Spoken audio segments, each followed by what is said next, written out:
Yo, yo, yo, Josh Yo. Today, I'm taking you guys on a field trip. We are going up to Sunset Strip. We're gonna go film a $20 million home.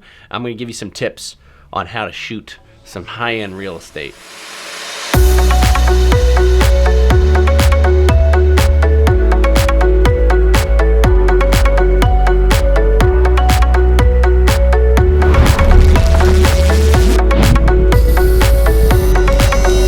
So the number one thing is you're gonna want a camera that has log format. Sony a7S II, a7R II, a7R Mark III, but you can even do it with the a6300, 6500, a7S Mark I, the list goes on. When you are shooting real estate, you want the walls and the interior space to be as bright and as welcoming as you can. And you also want to be able to expose for the view outside, especially with these high-end houses. A $20 million house is only worth 20 million bucks because of the view. Now with regular picture profiles, you'll expose for the inside and the windows will be blown out. You'll expose for outside and the inside will be very dark and it won't look friendly or welcoming. S-Log 2 can be easily accessed in your picture profile mode. For all of those cameras listed, it's the exact same. Turn the camera on, you go to menus, picture profile 7. This is your base S-Log 2. It's the most aggressive S-Log there is. You're gonna get the most dynamic range out of that. Don't bother with S-Log 3. S-Log 2 is the one you want. You will get 14 stops at dynamic range. S-Log 2 is very hard to work with. You are removing a ton of saturation, contrast, and detail, and it makes it difficult to make sure you're in focus or sometimes even make sure you're exposing right. The best way that I've found is I actually created my own LUT. I record to an Atomos external recorder and I burn my LUT in. So I'm constantly exposing on the fly. I'm seeing exactly what the final image is, and then I'm recording it to the Atomos and I'm burning that file in there. So I don't have to do any color correction or any of that in post, but I have the power of S-Log.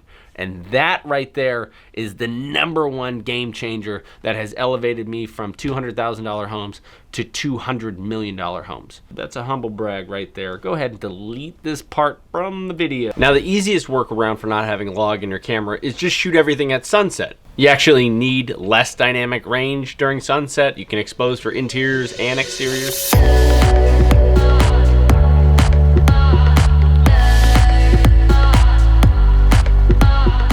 So the second thing that you're gonna want in your kit is the right lens. I recommend the 12mm Laowa. For big real estate stuff, you're gonna need at least a 14mm.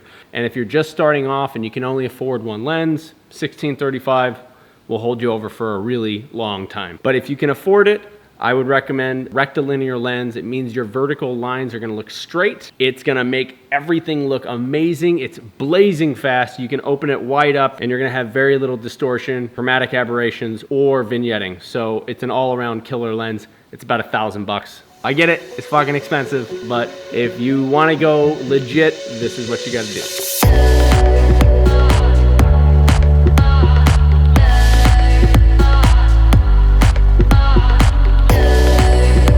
All right, tip number 3, you're gonna have to clean. It sucks. The truth is that these homes that you're gonna first start out doing, 90% of your work is gonna be just straightening, organizing, aligning things, wiping things down. I bring Windex with me in a rag just to kind of polish things up and make chrome shine.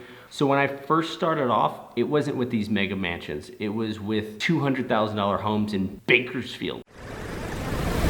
You gotta hide people's junk. In this house, it looks pretty amazing because it has $500,000 of set dressing. I still had to Swiffer the white floors and I had to bring in the trash cans for the drone shots. So, you know, just get used to it.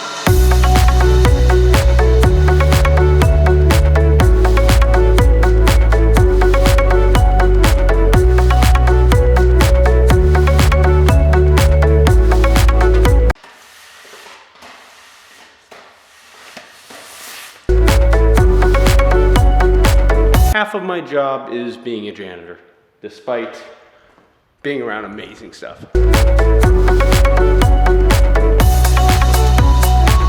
If you guys haven't already got a gimbal, you have to jump on the bandwagon. You gotta get a gimbal. It's 2018. Every 12-year-old now has a gimbal. This has easily replaced my tripod, glide cam, and slider.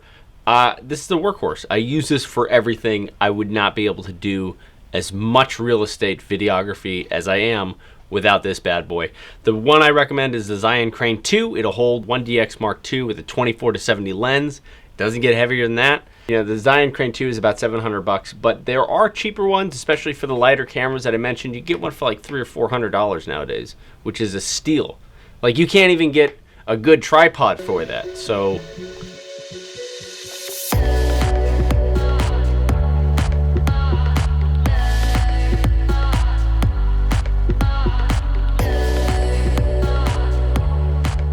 the last little pro tip is that you always want to remember you're selling something.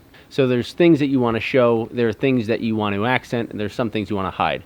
And this philosophy also goes into the whole style of the video that you make. The flow, the style, the shots that you get, the edit, the pace of the edit, the music that you pick, all these things factor in. If you're using all these crazy flares and transitions and luma fades and, you know, these fun little flip rotation things that I like to do in my videos, you're not going to appeal to someone that's actually going to buy the home. They just want to see the information. They don't care how flashy or trendy or whatever it looks. They want the information. What are you selling? Why are you filming this bedroom? I'm filming this bedroom because it's the main master bedroom and it comes with this freaking amazing view. And this is what's going to sell this home. This room is what makes this home worth $20 million and not $7 million like the house next door. All right, so we're here at the last shot of the day, the money shot, the nighttime shot. I know this house is going to look amazing with the pool lights and everything like that. If you guys found this video helpful, you guys want me to do some more, blow me up on Facebook. You can like my little fan page, or you can blow me up on Instagram, or just hit the little button down there and blow me up that way.